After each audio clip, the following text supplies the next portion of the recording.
Bom, vamos lá em Efésios capítulo 1. Antes da gente entrar no tema de uns aos outros, eu queria lembrar que nós somos irmãos, né? É um propósito de Deus, quando Ele nos chamou, que nós sejamos uma família.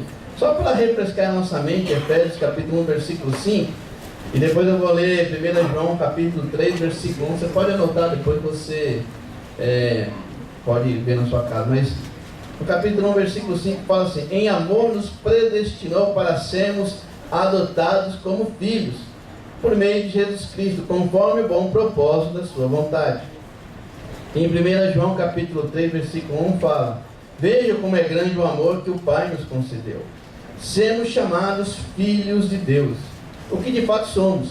Por isso o mundo não nos conhece, porque não o conheceu. Eu quis ler essas duas escrituras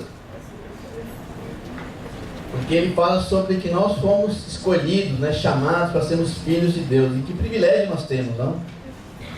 Geralmente quando você fala que Deus quer ser seu pai, né, que Ele te ama, que Ele morreu por seus pecados, que Ele entregou o único Filho, nós abraçamos isso com todo o coração e saímos agradecidos, né? Só que tem um grande detalhe: se Deus é nosso Pai e Ele está chamando muitos filhos, o que temos também, além de pai? Muitos irmãos, não é? E olha, eu não sei se você é de uma família que tem muitos irmãos. Geralmente, né, o pessoal mais antigo aí tinha... Eu lembro que meu pai, nós éramos em 4 e era considerado uma família pequena. O normal era 10, né, era 15. Agora o normal é 1, 2, né? Mas se você tem muitos irmãos, você teve muitos conflitos, não é?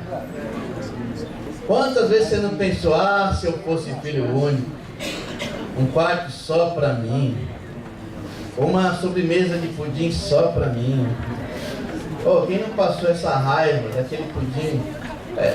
Hoje você come pudim direto, né? Até enjoo, porque é mais barato. Mas tempos atrás, que é da minha época, ter pudim era uma coisa assim, do outro mundo, era um evento especial. Nem tanto, né? Assim, lá era... é só no Natal, né? Eu estou escutando mal, desculpa. Só no Natal, né? Mas às vezes dava uma louca na sua mãe lá e ela fazia aquele pudim, né? E você olhava aquele pudim brilhante, aquela calda em cima, caindo, né? Aí você comia um pedacinho, que era um pedacinho para cada um, tinha que deixar o do pai, dos irmãos, tudo direitinho, né? E aí colocava na geladeira. Aí você ia dormir, até olhava, dava aquela última olhada no pudim, né? Amanhã eu vou cair em cima, vou acordar cedinho, você é o primeiro, né? Aí você vai dormir, sonha com o pudim, nadando naquele, né, calda de pudim, comendo até você chega. Aí você acorda cedinho, para me dei bem, acordei antes de todo mundo. Aí você abre a geladeira, o que tem? Uma colher, um prato vazio. E da mãe comeu e ainda deixou a colher lá para você passar raiva. Quem foi? O seu irmão. Ele acordou cedo, mais cedo que você, de madrugada, ele não quis nem saber. Aí você pensa: se eu fosse filho único, eu teria só para mim esse pudim. Só que, irmão, às vezes a gente quer ser filho único. A gente quer Deus como nosso Pai, quer todas as bênçãos, mas quando tem que se relacionar com os irmãos, porque dá conflito, né? Irmão a gente não escolhe, né? Imagina você falar assim: eu gostei dessa família, são irmãos bacana, vou ficar aqui. Aí começa a crescer, dá problema. E quando o seu irmão pega aquela sua camisa que você guardou para aquela ocasião especial, você vai ver, tá com o seu irmão, dá raiva. Aí você chega e pensa: puxa, essa família já não serve, eu vou buscar outra família com outros irmãos melhores. Você não faz isso, porque família é isso, você vai por bem ou por mal, é a sua família, né? E espiritualmente é igual, irmãos. Nós temos um Pai maravilhoso e temos muitos irmãos. Inclusive o próprio Jesus se fez carne e osso para participar da condição humana dos irmãos dele, para saber, para viver como os irmãos viviam. Então eu quis falar isso porque nós precisamos entender que somos uma família, que somos irmãos, e que isso tem tudo a ver com a nossa filiação. Se Deus é nosso Pai, nós somos irmãos, né? Irmão vai ter ciúme, vai ter problema, né? Vai ter briga, mas também tem muito amor, não é assim? Você não troca seus irmãos por nada, espero, né? Você não vai trocar, quer trocar seu irmão com o meu? Seu irmão é mais legal que o meu, vamos trocar? Não faz isso, né? Só para a gente entender, irmãos, o propósito é estudar uns aos outros. Nós estudamos uns aos outros para a gente voltar claro, manter nossa mente em Deus, mas também olhar do nosso lado, né? Que nós somos irmãos, nós precisamos uns dos outros, nós precisamos estar juntos, né? Viver, e não só aqui domingo, né? Compartilhar as coisas juntos, passar tempo, isso é importante. E hoje nós vamos falar sobre encorajamento. Quem não precisa ser encorajado nesse mundo? Me fala. Todo mundo. Alguns precisam mais, outros precisam menos, mas encorajamento é igual água, né? Você nota que eu bebo muita água, mas eu acho que nem todo mundo bebe muita água. Mas uma hora você vai beber, né? Você pode ser aquela pessoa que dá uma golada aqui ou ali, mas você vai dar. Encorajamento é a mesma coisa. Às vezes você acha que você não precisa, mas chega uma hora que você vai precisar de encorajamento. Chega uma hora que você vai ter que dar aquela golada no encorajamento. Alguém vai ter que encorajar igual água, né? E olha, se você fosse pensar em alguém que não precisasse de encorajamento, eu pensaria, Jesus não precisava de encorajamento. Nossa, filho de Deus, conhece o céu, né? Perfeito. Ele precisa de encorajamento. Ele é auto-encorajável, né? Não sei se existe essa palavra, mas ele por si só, talvez ele vai pensar em Deus, ele vai buscar as escrituras e ele vai se encorajar. Então ninguém precisa encorajar Jesus. Mas vamos lá em Lucas 9, versículo 28. Você vai ver que até Jesus foi encorajado. Olha o que diz, Lucas 9, versículo 28. Até o 35 a gente vai ler. Aproximadamente 8 dias depois de dizer essas coisas, Jesus tomou consigo a Pedro, João e Tiago e subiu ao monte para orar. Versículo 29. Enquanto orava, a aparência do seu rosto se transformou, e suas roupas ficaram alvas e resplandecentes como o brilho de um relâmpago. Surgiram 2 homens que começaram a conversar com Jesus. Eram Moisés e Elias. Apareceram em glorioso esplendor e falavam sobre a partida de Jesus que estava para se cumprir em Jerusalém. Pedro e seus companheiros estavam dominados pelo sono. Acordando subitamente, viram a glória de Jesus e os dois homens que estavam com ele. Quando estes iam se retirando, Pedro disse a Jesus: Mestre, é bom estarmos aqui. Façamos 3 tendas, uma para ti, uma para Moisés e para Elias. Ele não sabia o que estava dizendo. Enquanto ele estava falando, uma nuvem apareceu e os envolveu, e eles ficavam com medo ao entrarem na nuvem. Dela saiu uma voz que dizia: Este é o meu filho, o escolhido, ouçam. Bom, essa parte aqui onde Jesus, aqui na transfiguração, Jesus ele sabia que ele ia para Jerusalém e que não ia ser um tempo fácil para ele. Ele estava indo para o sacrifício, né? Ele ia pregar, ele ia se expor mais, ele sabia do ódio dos fariseus, de o que ele ia enfrentar. E imagina o estado emocional de Jesus. Se você estuda os evangelhos, em Lucas, mas no final ele fala que Jesus, antes da cruz, né, dos momentos finais, ele estava tão tenso, né, que ele suava sangue. Existe até uma explicação médica para isso, mas você pode ler lá depois. Então, imagina o estado emocional de Jesus, né? Porque lembra, Jesus veio como carne e osso, né? Ele veio sentir as mesmas emoções, as mesmas aflições que nós sentimos. E então aparece quem para consolá-lo? Moisés e Elias, encorajando. Eu imagino que não foi uma conversa simples. Não foi Moisés falando: não, Jesus, vai dar tudo certo, que é isso, desanima não, vamos lá. Foi uma conversa longa, né? Os discípulos estavam até dormindo, depois acordaram. E Pedro já queria fazer uma barraca, né? Já queria fazer uma festa ali. Eu não sei o que ele pensava, mas o rosto de Jesus começa a ficar brilhante, né? As roupas brancas, e Jesus sai animado desse tempo. E no final, quem vem encorajar a Jesus? O próprio Deus. Fala: esse é meu filho amado. E é interessante, irmãos, que às vezes a gente pensa que encorajamento é só um tapinha nas costas, né? Vai lá, você consegue, Deus é grande, vai, confia em Deus. E muitas vezes a gente não quer saber o que está acontecendo. Imagina a conversa que Jesus teve com Moisés e Elias. Imagina Moisés falando, poxa, eu passei por situações assim também. Imagina Elias, olha, eu lembro que eu fiquei desanimado, Jesus, eu queria até morrer. E aí Deus mostrou todo o poder, o seu pai é bom, você sabe disso. Né? Imagina como que foi para levantar o ânimo de Cristo. E é interessante, irmãos, eu tenho observado, depois que eu fiz a cirurgia da tive esse câncer na tireoide e tal, e fiz a cirurgia, acontece um pouquinho aqui, mas acontece muito lá fora. A pessoa fala, e aí, como é que você está? Eu falo, não, mas está dando tudo certo, né? Fala, não, vai dar tudo certo, fica tranquilo. As pessoas não querem escutar até o final, né? É como, não quero me envolver, vai lá, confia em Deus. E eu sinto que é uma tendência nossa cortar coisa no meio, porque encorajar exige comprometimento. Então é mais fácil eu falar, que bom, e Deus te abençoe, e eu continuo aqui com a minha vida, né? E nós temos que observar, porque eu já lembro fazendo, tal, sabe quando você finge que está escutando, que você quer sair fora rapidinho, você sabe que a coisa é complicada. Olha, irmão, nós precisamos entender que encorajamento precisa ser substancial, né? Ele precisa ser algo mais do que domingo. Eu vou lá domingo, encontro com o pessoal, dou um tapinha nas costas. É muito mais que isso, é encorajamento, é você se envolver, é ir além dos encontros que a igreja programa, mas você se interessar pelo outro, saber da vida um do outro, né? Eles não foram superficiais com Jesus, eles falaram profundamente, o que está acontecendo? Ô Jesus, espera aí, lembra dessa história também?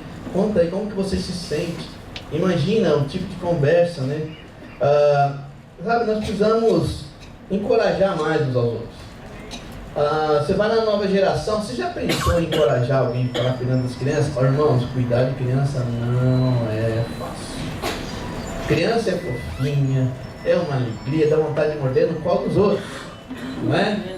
Mas ficar ali, tem que ter muita paciência, muito amor, né? Imagina os irmãos, abrem mão de tantas coisas. Eles precisam de encorajamento. Você já pensou, puxa, eu vou encorajar o pessoal lá de cima. Eu vou encorajar quem fica na portaria, eu vou encorajar quem canta, eu vou encorajar quem está ali servindo a ceia, eu vou encorajar quem está pregando. Eu não posso só de mim não, qualquer um. Né? Eu vou encorajar o fulaninho lá, sabe? Isso tem que estar no nosso coração de encorajar uns aos outros. Encorajamento é super importante. Até Jesus precisou de encorajamento. Lá na minha igreja em casa, eu perguntei, o que encoraja você? Eu fiz isso na nova geração também. O que encoraja? Lá uma irmã falou assim, encoraja quando meu marido lava a louça. Sabe, irmãos, quer encorajar a sua esposa? Lava a louça. Lava a louça, né? Vem pra casa, tudo. Não, peraí, vamos lá, devagar. Mas encorajamento, cada um tem uma maneira de se sentir encorajado, né? Se a Denise lavar a louça, pra mim não me encoraja, mas talvez eu lavando louça encoraje, né, Denise? Tem que ficar lá, né? Mas eu achei interessante. Outros falaram assim, eu fico encorajado quando oram por mim. Eu também fico, irmão. Não quando você tem aquela conversa dura, eu vou orar para Deus mudar seu coração. Vou orar. Não, sabe, orar, eu estou orando por você, por a situação, eu lembro que você compartilhou isso. Então, alguns falaram, quando oram por mim, outros falaram assim, eu fico animado quando eu vejo pessoas perseverando na fé, né? Outros falaram, quando marca tempo comigo eu fico animado, eu gosto, né? Alguns falaram assim, quando me dão direção específica, puxa, isso me anima demais. Aí teve uma irmã que eu achei demais, sabe o que ela falou? Eu fico encorajada quando alguém precisa da minha ajuda lá no hospital. Precisou dormir, precisou ficar no hospital, pode me chamar, isso me encoraja. Eu falei, nossa. Eu nem vou revelar o nome aqui, porque senão não vai deixar. Isso é tão difícil. Olha, o que nós fazemos, porque alguém pede, né? Porque precisamos. Mas você se dispor isso e ainda te encorajar, né? Olha, eu já fiquei, já dormi em hospital, já fiquei com alguns irmãos assim. E olha, você sai de lá arrebentado, né? Tipo assim, graças a Deus que eu fiz o meu dever como irmão, né? Mas eu não saí encorajado. Sendo sincero, né? A gente faz porque tem que fazer, amar, né? Mas alguns são encorajados. Eu falei, puxa vida, isso é um dom, né? Mas algumas coisas encorajam, companheirismo, né? E todas essas coisas. E o que encoraja você? Precisamos expressar, olha, eu preciso de encorajamento, né? Olha, eu queria que vocês orassem por mim por tal situação. Tem uma passagem em Tiago, né, quando fala sobre confesso a outro. Tiago, até ri lá na minha igreja em casa, porque fala assim: se você está doente, ore. Se você precisa de ajuda, chame os presbíteros. Ele fala o quê? Você deve orar e você deve chamar. Você tem que expressar. Às vezes, nós estamos sofrendo, e sofremos duas vezes, pela dor, né? E também pela dor emocional, porque a gente quer que a igreja perceba, que as pessoas liguem, que as pessoas de alguma maneira saibam que você está sofrendo. Então evite esse sofrimento. Compartilha: eu quero ser encorajado. Ô irmão, estou precisando de uma ajuda aqui, você pode orar comigo? Nós precisamos praticar isso, porque é normal, todos nós precisamos de encorajamento. Não é uma... Quando você pede encorajamento, não significa que você é menos. Peça, isso é importante, até Jesus foi encorajado. E também, quando alguém te chame, coraja, né? Coraja, vai lá e entrega todo o seu coração. Em 1 Tessalonicenses, capítulo 4, versículo 16, Paulo estava encorajando as pessoas. 1 Tessalonicenses 4, versículo 16, fala assim: pois dada a ordem, com a voz do arcanjo, o ressoar da trombeta de Deus, o próprio Senhor descerá dos céus, e os mortos em Cristo ressuscitarão primeiro. Depois nós, que estivermos vivos, seremos arrebatados com Ele nas nuvens, para o encontro com o Senhor nos ares. E assim estaremos com o Senhor para sempre. Console-se uns aos outros com essas palavras.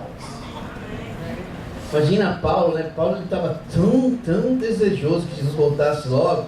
E ele tinha uma plena confiança que ele ia estar vivo, né?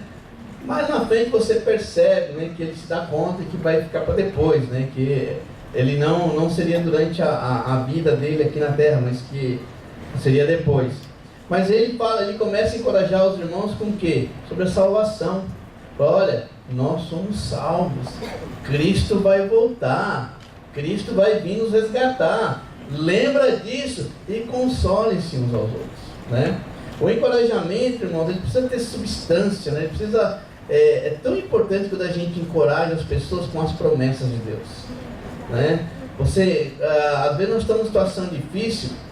Eu lembro quando eu e a Denise estava lá no Paraguai, a gente estava no processo de adoção do Nicolas, né? E lá, estava explicando o pessoal, lá tem quando nós chegamos lá, tinha um problema sério, porque era assim: você dava $5.000, você comprava uma criança. Então a adoção lá estava assim: aqui é uma criança, você escolhia, ia num orfanato, dava $5.000, você levava. Então começaram-se a exportar crianças do Paraguai, né? E aí algumas talvez iam numa família amorosa, mas outros haviam denúncias até de extração de órgãos. Então aí a Unicef entrou e pegou firme, e aí criou o centro de adoção. Só que esse grupo de advogados que era uma máfia, ganhava muito dinheiro, o papel deles era atrapalhar esse centro de adoção. E nós, como cristãos, nós vamos fazer o que a lei manda, vai lá no centro de adoção, tudo bonitinho, né? E aí a gente tinha uma advogada, ela entrou com os papéis, falando: não, tá dando tudo certo. E aí o juiz liberou pra gente começar a ter aproximação com o Nico, era pequenininho, tal, pra ter intimidade, né? Aí quando a gente estava no finalzinho, esse grupo de advogados, ele pagou um menino, que era um fórum, ele colocou uma pasta dentro da pasta do Nicolas, com uma outra família. Então quando o juiz foi dar o decreto final, o que acontece? Ele vê duas famílias, né? Quem fazia essa triagem era o centro de adoção, só que aí houve essa questão e entrou.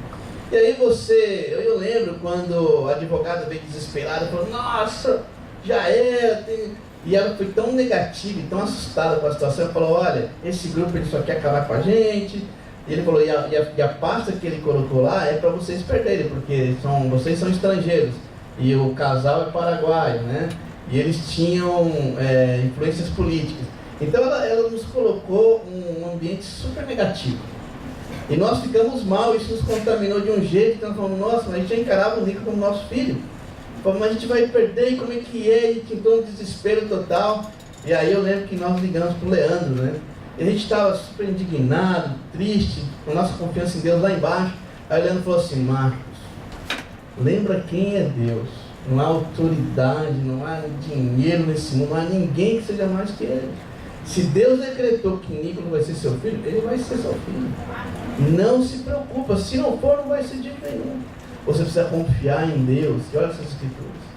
Ele não falou lá, não, vai dar tudo certo, vai lá, confia, persevera. Ele foi incisivo de quem era Deus. Isso abriu nossa mente. Sabe, irmãos, nós estamos numa situação tão difícil, nós precisamos de outra perspectiva. Não quer dizer que você está mal espiritualmente, mas naquela situação está te roubando a fé, né? E a gente estava lá cuidando da igreja, mas nessa situação a gente estava fraco, a gente não conseguia enxergar a Deus.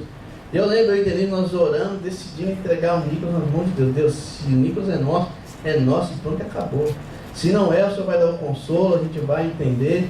E aí nós oramos, entregamos isso nas mãos de Deus. E no outro dia, nos ligaram, falaram, o casal que estava com vocês desistiram da adoção. Saiu uma viagem para os Estados Unidos, eles queriam muito adotar, né? Eles foram e deixaram lá. E o caminho abriu e depois decidiram, irmão, foi ele estava lá com a gente. E você já conhece ele, é nosso irmãozinho na fé também, né? Então, eu estava pensando, como é importante que alguém te anime e te lembre quem é Deus. Porque às vezes nós estamos tão mergulhados no problema, né? Tão negativo, a gente até esquece que a gente tem a salvação, a gente esquece que esse mundo é passageiro. E Paulo fala, olha, lembra das promessas de Cristo, lembra que Ele vai vir buscar a gente. Console-se uns aos outros com essas palavras.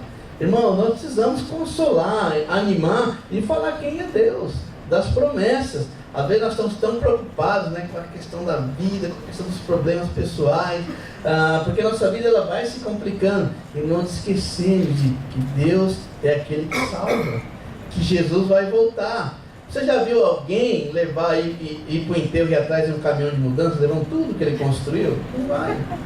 Morreu. Mas nós que somos filhos de Deus, nós temos a esperança em Cristo, né?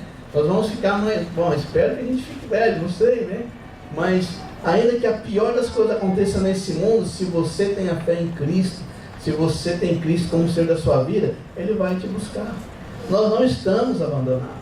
E aí, nós precisamos escutar isso de vez em quando a situação está difícil, quando a coisa está pegando. Lembra e console uns aos outros sobre quem é Deus, que Deus continua no controle.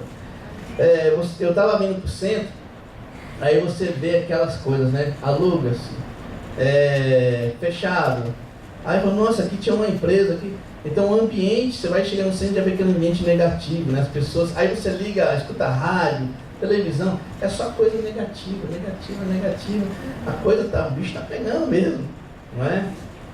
Mas no meio de tudo isso nós temos que lembrar que Deus está sobre todas as coisas, né?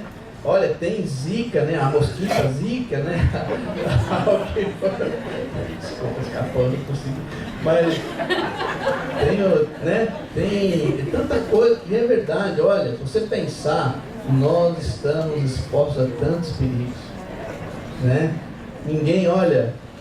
Ninguém está livre, ninguém pode chegar e falar assim, não, eu vou viver o quanto eu... Não, a gente não sabe. Se a gente não cria uma dependência em Deus e começa a animar o outro sobre isso, nós vamos acabar sendo engolidos por esse pessimismo, pelo medo, né? Nós vamos orar, e que ainda que se você pegue esse tipo de doença, o que for que aconteça com você, Deus é capaz de te sustentar. Deus vai usar as situações, vai mandar irmãos, nós precisamos ter essa confiança plena em Deus. Plena em Deus. Você acredita? Você está encorajando um ao outro? Eu acredito também, irmãos, que quando a gente começa a ter esse tipo de encorajamento, principalmente nas igrejas em casa, né?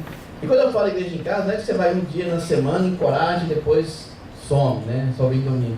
Mas a união de você ligar, se interessar, ir na casa, orar junto. Quando a gente começar a ter esse tipo de relacionamento, as demandas para a igreja, ela diminui. Por quê? Porque nós estamos encorajando uns aos outros. Nós estamos animando, assumindo essa responsabilidade de irmãos. Lembra no comecinho que eu falei que Deus é nosso Pai e nós somos irmãos? Ainda que o irmão coma o seu pudim inteiro. Ainda que ele te faça mal no sentido.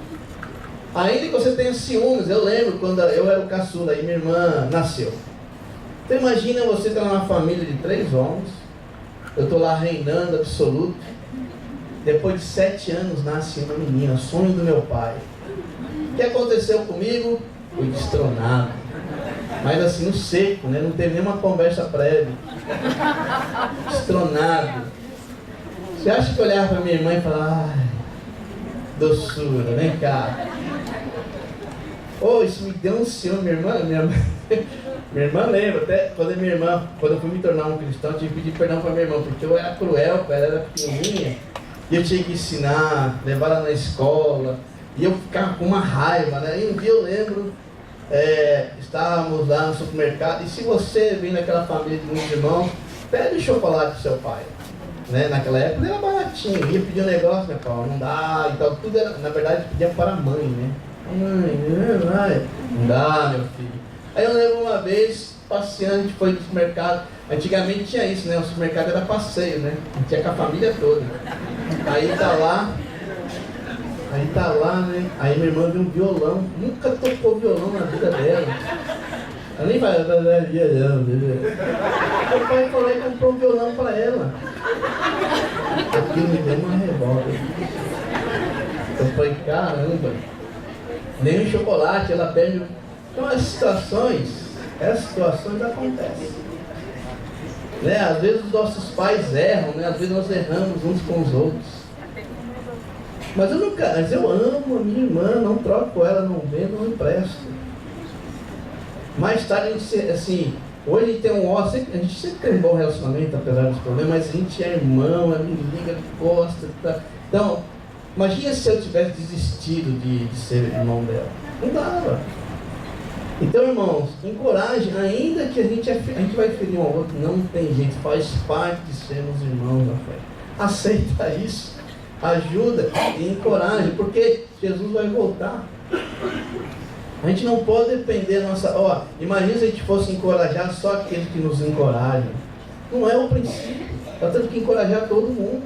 Então, tenha certeza que Deus vai te abençoar. Porque o pai fica feliz quando os filhos estão bem, não é assim? Independente, encoraje um ao outro. É importantíssimo. Isso não depende só da pregação. Não depende de mim. Todo mundo. Não sou eu, o irmão mais velho. Nós somos irmãos uns dos outros. Tem coisa que só você pode ajudar o outro, que só você pode encorajar. Precisamos praticar isso. Lá em Tessalonicenses 5, de 6 a 11, eu acho importante essa escritura aqui para a gente pensar e botar em prática entre nós. Fala assim, 1 Tessalonicenses capítulo 5, versículo 6 a 11. Portanto, não durmamos como os demais, mas estejamos atentos e sejamos sóbrios. Pois os que dormem, dormem de noite, e os que se embriagam, embriagam-se de noite. Nós, porém, que somos do dia, sejamos sóbrios, vestindo a couraça da fé e do amor e o capacete da esperança da salvação. Porque Deus não nos destinou para a ira, mas para recebermos a salvação por meio do nosso Senhor Jesus Cristo. Ele morreu por nós para que, quer estejamos acordados, quer dormindo, vivamos unidos a Ele. Por isso, exortem-se e edifiquem-se uns aos outros, como de fato vocês estão fazendo. Bom, Paulo fala, olha, acorda. Você está com sono aí, acorda. Foi para você, hein, mensagem. Brincando. Mas ele fala que talvez em uma época de nossa vida a gente pode entrar num sono. A gente pode dormir espiritualmente. Eu já passei por isso e pode ser que eu volte a passar. E pode ser que em algumas áreas eu ainda esteja dormindo. E ele fala, encoraje uns aos outros para despertar, né? Lembra, fala de Cristo, fala da volta, né? Fala da salvação, fala da fé, né? Fala da esperança. E edifica uns aos outros. A gente enfrenta, tanto na vida comum como na vida espiritual, o tal da crise da meia-idade, né? Você já teve isso? Eu acho que eu passei, mas às vezes eu entro em crise. Quem eu sou, para quem eu vim, para onde eu vou, o que eu vou fazer da minha vida. Eu não fiz nada, eu fiz tudo, eu queria fazer aquilo, talvez... Aí você começa a ficar numa crise, né? O que eu faço? Geralmente na crise você estanca, porque você não consegue ir para lugar nenhum. Né? Aí você não, vou fazer um curso. Não, eu vou fazer isso. Eu acho que eu vou viajar. Não, acho que eu vou mudar de cidade. Aí você começa a tentar, mas na verdade é que você está estancado. Espiritualmente pode acontecer a crise da meia-idade, né? Você já não é um bebê na fé, porque quando você é novo na fé, encorajamento, né? Poxa, todo mundo demais, né? Você fala uma besteira, todo mundo te anima, né? Eu lembro que quando eu era cristão novo, eu ia na frente, falava nada com nada. Amém, nossa, foi demais, cara, você incrível. Era nada, né? A pessoa estava animando. Aí você vai ficando velho, aquilo que você falou, eu não gostei não. Aquilo ali, você... né? A gente empaca, o outro fica empacado, né? Você já não é, né? E aí você vai acostumando, e você vai ficando velho na fé, aí você, talvez alguns sonhos não aconteceram, talvez alguns sonhos que você tinha, você acha que não vão chegar, e você para de crescer. Aí o que tem que acontecer? Aí que entra o encorajamento. Irmãos, nós vamos encorajar uns aos outros. Eu sei que a nossa tendência é falar, nossa, aquele cara tem tanto tempo na igreja, por que ele não faz alguma coisa? Por quê? E a gente começa a julgar e de repente você precisa só encorajar. Irmão, a sua vida me encoraja. Eu lembro do seu exemplo, eu sei quem você é. Irmãos, às vezes a gente está numa situação que não define quem nós somos. É uma fase. Paulo fala, você que está de pé, cuidado, que você pode cair. E o que Jesus fala para a gente, o que Paulo fala, o que a gente vê na Bíblia, ao contrário do julgamento, encoraje uns aos outros. Às vezes você vê que alguém está numa dificuldade, não fica lá só pensando, tirando suas conclusões, vai lá e encoraja, vai lá e fala de quanto você admira essa pessoa, de quanto ela é importante, sabe? Uma vez eu lembro quando a gente estava começando a falar da questão da igreja em casa, o grande temor mas se a gente não se vê tanto, aí o convívio, como vai ficar? Eu falei, olha, é a grande chance da gente ir e ligar o fulano, eu quero estar com você, porque nós criamos a tendência de nos encontrarmos aqui. Ou no culto de semana, quando nós tínhamos culto de semana.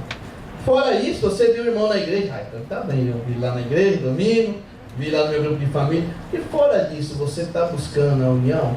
E se nós não tivéssemos esse controle, se fosse ao contrário, apenas um culto e o resto da igreja em casa, será que nós teríamos esse desejo de continuar encorajando? Nós precisamos, irmão, encorajamento é sacrifício, é você ligar, é você se preocupar, é você marcar, é você acordar cedo, é você orar junto. Não dá, faz por telefone, faz por Skype, faz por WhatsApp. Não escreva, fale, né? Porque às vezes a gente escreve e encorajei, né? Manda.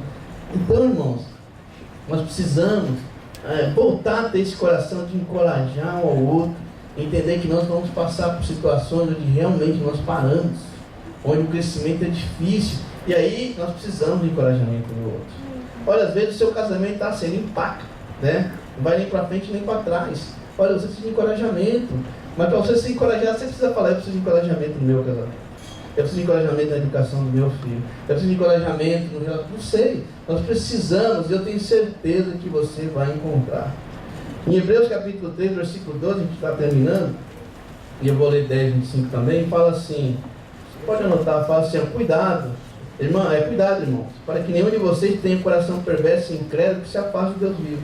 Ao contrário, encorajem-se uns aos outros todos os dias, durante o tempo que se chama hoje, de modo que nenhum de vocês seja endurecido pelo engano do pecado. Então, irmãos, o encorajamento até nos ajuda a não sermos seduzidos pelo pecado. Porque quando você está na pressão, sabe, eu achei interessante o Jairo falar assim, temos que odiar a vida. Eu falei, meu Deus, eu não me odeio não. Temos que odiar aquilo que o mundo dá. Eu quase falei, Jairo, dá seu celular aí, eu vou jogar na parede. É para odiar, né? Mas é claro que eu entendi, eu acho que você também entendeu, nós temos que odiar tudo aquilo que nos afasta de Deus. Que desvia o verdadeiro sentido pelo qual fomos criados e pelo qual Jesus veio, né? Que o mundo ele quer fazer isso, ele quer nos desviar. Ele quer nos enganar, Ele quer nos fazer perder a confiança em Deus e confiar nas coisas que Ele oferece. E isso você deve odiar, porque o final disso é muito triste. Mas uma das coisas que ajuda o nosso coração a estar bem com Deus é um encorajamento. É você lembrar quem é Deus para as pessoas, é você orar junto, é você passar tempo. É extremamente importante. Nós não podemos achar que o pecado não tem poder, porque o pecado tem muito poder. Satanás sabe como enganar, como acusar. E por isso nós precisamos ser encorajados uns pelos outros. Às vezes fazer o que é certo no mundo parece que está errado. Vai falar de pureza, vai falar de obediência às escrituras, o mundo vai cair de pau em cima de você. Por isso nós estamos encorajados. Mas irmãos, ainda que o mundo não concorde, essa é a palavra de Deus. Lembra das promessas. lembre do que é importante. Isso não é, o mais importante é isso aqui, ó. E se a gente começa a fazer isso, nós vamos ver muito. E ele fala assim, ó, encoraje-se uns aos outros aos domingos, diariamente, né? E naquela época era difícil, naquela época não tinha celular, não tinha WhatsApp, não tinha nada. Você se quer encontrar com alguém, não era fácil. Mas Paulo, o autor de Hebreus, fala, encoraje-se diariamente. Irmãos, nesse livro tem um exemplo de um médico, né? Ele começou a fazer residência, e quem é médico, ou quem está fazendo residência sabe, né? O seu tempo fica assim, ó. E ele falou assim, ele tinha tanto zelo pelo convívio, que ele falou assim, eu não vou poder estar domingo, nem mas eu vou tomar café com um, quando eu tiver essa folguinha aqui, eu vou pedir pro fulano me... E ele armou um esquema, que ele tinha muito convívio, ele fala, isso segurou a minha fé, né? Então assim, eu dei esse exemplo da medicina, mas tem outras áreas também, que são, hoje em dia, a coisa está apertada, né? Então assim, às vezes você não consegue, mas se você tem no seu coração, olha, eu vou olhar aqui, eu vou sempre encaixar um irmão, às vezes eu vou pedir para orar junto com ele. Eu lembro que um irmão, a gente estava tendo dificuldade, aí nós orávamos por Skype, marcava, vamos orar, então orar, melhorar. De alguma maneira a gente fez acontecer. Isso encorajava. Então a Bíblia fala, encorajemos uns aos outros. Encorajemos. Fala, encoraja o irmão, fala com ele, vai na casa, paga o preço, porque não é fácil. Em Hebreus 10:25 fala assim, não deixemos de reunirmos como igreja, segundo o costume de alguns, mas procuremos encorajar uns aos outros, ainda mais quando você vê que se aproxima o dia. Aqui quem está falando aqui, ó, não deixe de ir na igreja. E nós pegamos essa escritura e achamos, não falta domingo no culto, hein? Mas igreja não é só isso. Isso aqui é igreja também, mas igreja é o dia a dia, é um irmão reunido com o outro, né? Jesus fala, se 2 ou 3 se reúnem em meu nome, ali estarei. Igreja é igreja em casa, igreja é um encontro, é um almoço, é estar junto, né? Ele fala, não deixa de fazer isso. E faça isso para encorajar. Faça isso para animar, né? Faça isso para lembrar que o dia está chegando. Irmãos, o dia está chegando. Jesus vai voltar. Nós subiremos com ele aos céus. A salvação, teve um dia que eu vi não sei o que, uma lápide, eu pensei, cara, esse dia vai ser bom, o dia da nossa morte, não é? Amém? Amém, amém. Está lá batendo na parede em frente, Deus Pai. Amém. Mas olha, pensa, o dia da nossa morte é o final de tudo esse mundo. Olha, você vai estar com Deus, né? Se você tem a fé em Cristo, se você tem a certeza da salvação. Isso é uma coisa interessante. Você tem a certeza da salvação? Eu escutei uma aula, uma pregação, não sei, que fala assim, ó, os Estados Unidos é considerado a maior nação cristã. E você pode notar isso que todos os movimentos, né, muitos deles começam nos Estados Unidos, né? Mas assim, fizeram uma pesquisa, acho que apenas 1% dos cristãos lá pensam na salvação. E olha, se eu fizer essa pesquisa, essa semana, quantas vezes você pensou na salvação? No grande presente que Deus te deu? Pode para pensar, eu me esforcei para pensar uma vez. Quando eu li, eu falei, nossa cara, eu sou salvo, é isso mesmo. Uau, é verdade, me belisca, né? Morte para um cristão é lucro. A melhor coisa que pode acontecer para um filho de Deus é a morte. Mas pobre de quem fica, sofre, mas o cristão, ele vai para Deus, né? Então nós vamos encorajar, irmão, quero te encorajar, dia da sua morte. Tomara que você morra. Ninguém quer, né? Mas se você olhar espiritualmente, os únicos que deveriam temer esse tipo de afirmação são aqueles que não têm a Cristo como Senhor da sua vida. Os únicos. Você não pode temer esse dia, porque esse dia é o fim de tudo e o começo de uma vida com Deus para sempre, sem conta. Não vai ter Big Brother lá, não vai ter calor, vai ser tudo ali, ó, perfeito, ruas de ouro, né? Então se você usa os outros com a volta de Cristo, encoraje. Então você está lá, não está enxergando isso, encoraje. Nós somos irmãos e devemos encorajar uns aos outros, amém? Vamos ter uma canção para terminar e depois 2 solteiros vão vir aqui compartilhar. Obrigado. Oi? Vocês querem compartilhar agora? Ótimo, tá bom. Então, já que tem que animar, né, 2 irmãos aqui solteiros que estiveram no retiro vão compartilhar. Eu espero que vocês se animem com as coisas que nós ouvimos. Estuda sobre o céu, salvação e coragem no amor. Obrigado, irmão.